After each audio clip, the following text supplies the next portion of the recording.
राधे राधे दोस्तों, हमारे चैनल में आप सभी का स्वागत है। आज हम जानेंगे, जब सुलोचना ने श्री राम भगवान से कहा, प्रभु मैं अपने पति का शीश लेने आई हूँ, तो प्रभु श्री राम ने क्या कहा। चलिए जानते हैं। दोस्तों, सुलोचना वासुकी नाग की पुत्री और लंका के राजा रावण के पुत्र मेघनाद की पत्नी थी। लक्ष्मण के साथ हुए एक भयंकर युद्ध में मेघनाद का वध हुआ। उसे कटे हुए शीश को भगवान श्री राम के शिविर में लाया गया था। अपने पति की मृत्यु का समाचार पाकर सुलोचना ने अपने ससुर रावण से राम के पास जाकर पति का शीश लाने की प्रार्थना की, किंतु रावण इसके लिए तैयार नहीं हुआ। उसने सुलोचना से कहा कि वह स्वयं राम के पास जाकर मेघनाद का शीश ले आए, क्योंकि श्री राम पुरुषोत्तम है, इसलिए उनके पास जाने में तुम्हें किसी भी प्रकार का भय नहीं करना चाहिए। रावण के महापराक्रमी पुत्र इंद्रजीत मेघनाद का वध करने की प्रतिज्ञा लेकर लक्ष्मण जिस समय युद्ध भूमि में जाने के लिए प्रस्तुत हुए, तब राम उनसे कहते हैं, लक्ष्मण रण में जाकर तुम अपनी वीरता और रणकौशल से रावण पुत्र मेघनाद का वध कर दोगे, इसमें मुझे कोई संदेह नहीं है। परंतु एक बात का विशेष ध्यान रखना कि मेघनाद का मस्तक भूमि पर किसी भी प्रकार न गिरे, क्योंकि मेघनाद एक नारी व्रत का पालक है और उसकी पत्नी परम पतिव्रता है।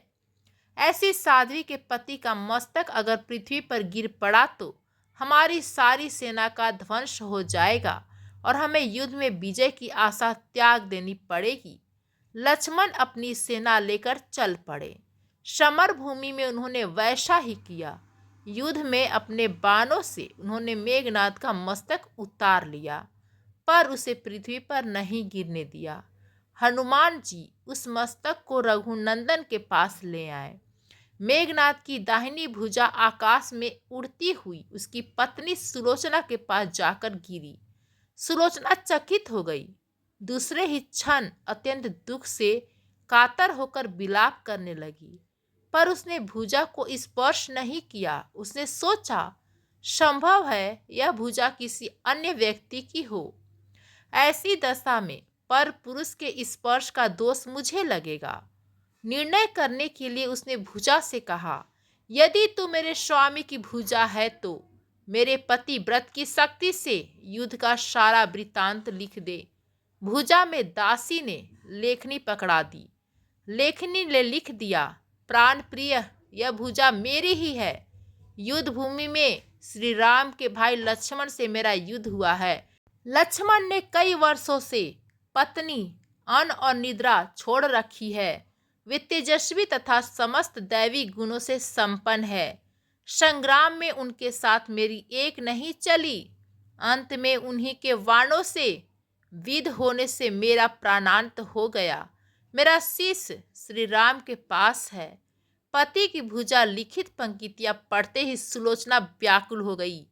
पुत्र वधू के विलाप को सुनकर लंकापति रावण ने आकर कहा, शोक न कर पुत्री, प्रातः होते ही सहस्त्रों मस्तक मेरे बाणों से कट कट कर पृथ्वी पर लौट जाएंगे। मैं रक्त की नदियां बहा दूंगा। करुण चित्कार करती हुई सुलोचना बोली, पर इससे मेरा क्या लाभ होगा पिताजी। सहस्त्रों नहीं, करोड़ों शीश भी मेरे स्वामी के शीश के अभाव की पूर्ति नहीं कर सकेंगे। सुलोचना ने निश्चय किया कि मुझे अब सती हो जाना चाहिए, किंतु पति का शव तो राम दल में पड़ा हुआ था। फिर वह कैसे सती होती। जब अपने ससुर रावण से उसने अपना अभिप्राय कहकर अपने पति का शव मंगवाने के लिए कहा, तब रावण ने उत्तर दिया, देवी तुम स्वयं ही राम दल में जाकर अपने पति का शव प्राप्त करो। जिस समाज में बाल ब्रह्मचारी हनुमान, परम जितेंद्रिय लक्ष्मण तथा एक पत्नी व्रती भगवान श्री राम विद्यमान हैं, उस समाज में तुम्हें जाने से डरना नहीं चाहिए। मुझे विश्वास है कि इन स्तुत्य महापुरुषों के द्वारा तुम निराश नहीं लौटाई जाओगी। सुलोचना के आने का समाचार सुनते ही श्री राम खड़े हो गए और स्वयं चलकर सुलोचना के पास आए और बोले, देवी, तुम्हारे पति विश्व के अन्यतम योद्धा और पराक्रमी थे। उनमें बहुत से सद्गुण थे, किंतु विधि की लिखी को कौन बदल सकता है। आज तुम्हें इस तरह देखकर मेरे मन में पीड़ा हो रही है। सुलोचना भगवान की स्तुति करने लगी। श्री राम ने उसे बीच में ही टोकते हुए कहा, देवी, मुझे लज्जित न करो।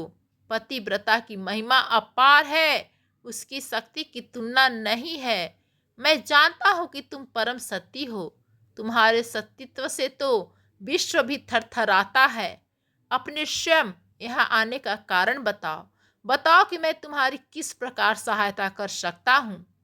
सुलोचना ने अश्रुपूरित नयनों से प्रभु की ओर देखा और बोली, राघवेंद्र, मैं सती होने के लिए अपने पति का मस्तक लेने के लिए यहाँ आई हूँ। श्री राम ने शीघ्र ही समान मेघनाद का शीश मंगवाया और सुलोचना को दे दिया। पति का छीन शीश देखते ही सुलोचना का हृदय अत्यधिक द्रवित हो गया। उसकी आंखें बड़े जोरों से बरसने लगी। रोते रोते उसने पास खड़े लक्ष्मण की ओर देखा और कहा, सुमित्रा नंदन, तुम भूल कर भी गर्व मत करना कि मेघनाद का वध मैंने किया है। मेघनाद को धराशायी करने की शक्ति विश्व में किसी के पास नहीं थी। यह तो दो पतिव्रता नारियों का भाग्य था। आपकी पत्नी भी पतिव्रता है और मैं भी पति चरणों में अनुरक्ति रखने वाली उनकी अनन्य उपासिका हूँ। पर मेरे पति देव पतिव्रता नारी का अपहरण करने वाले पिता का अन्न खाते थे और उन्हीं के लिए युद्ध में उतरे थे। इसी से मेरे जीवन धन परलोक सिधारे। सभी योद्धा सुलोचना को राम शिविर में देखकर चकित थे। वे यह नहीं समझ पा रहे थे कि सुलोचना को यह कैसे पता चला कि उसके पति का शीश भगवान राम के पास है। जिज्ञासा शांत करने के लिए सुग्रीव ने पूछ ही लिया कि यह बात उन्हें कैसे ज्ञात हुई कि मेघनाद का शीश श्री राम के शिविर में है। सुलोचना ने स्पष्टता से बता दिया, मेरे पति की भुजा युद्ध भूमि से उड़ती हुई मेरे पास चली गई थी। उसी ने लिखकर मुझे बता दिया। व्यंग भरे शब्दों में सुग्रीव बोल उठे, निष्प्राण भुजा यदि लिख सकती है, फिर तो यह कटा हुआ सिर भी हंस सकता है। श्री राम ने कहा, व्यर्थ बातें मत करो मित्र। पतिव्रता के महात्म्य को तुम नहीं जानते। यदि वह चाहे तो यह कटा हुआ सिर भी हंस सकता है। श्री राम की मुख कृति देखकर सुलोचना उनके भाव को समझ गई। उसने कहा, यदि मैं मन, वचन और कर्म से पति को देवता मानती हूँ तो मेरे पति का यह निर्जीव मस्तक हंस उठे। सुलोचना की बात पूरी भी नहीं हुई थी कि कटा हुआ मस्तक जोरों से हंसने लगा। यह देखकर सभी दंग रह गए। सभी ने पतिव्रता सुलोचना को प्रणाम किया। सभी पतिव्रता की महिमा से परिचित हो गए थे। चलते समय सुलोचना ने श्री राम से प्रार्थना की, भगवान, आज मेरे पति की अंत्येष्टि क्रिया है और मैं उनकी सहचरी उनसे मिलने जा रही हूँ, अतः आज युद्ध बंद रहे। श्री राम ने सुलोचना की प्रार्थना स्वीकार कर ली।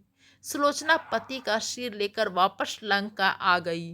लंका में समुद्र के तट पर एक चंदन की चिता तैयार की गई। पति का शीश गोद में लेकर सुलोचना चिता पर बैठी और धधकती हुई अग्नि में कुछ ही क्षणों में सती हो गई। तो दोस्तों, अगर आपको यह कहानी पसंद आई हो तो वीडियो को एक लाइक अवश्य कर दीजिएगा और वीडियो को शेयर करके चैनल को सब्सक्राइब जरूर कर दीजिएगा। धन्यवाद फ्रेंड्स।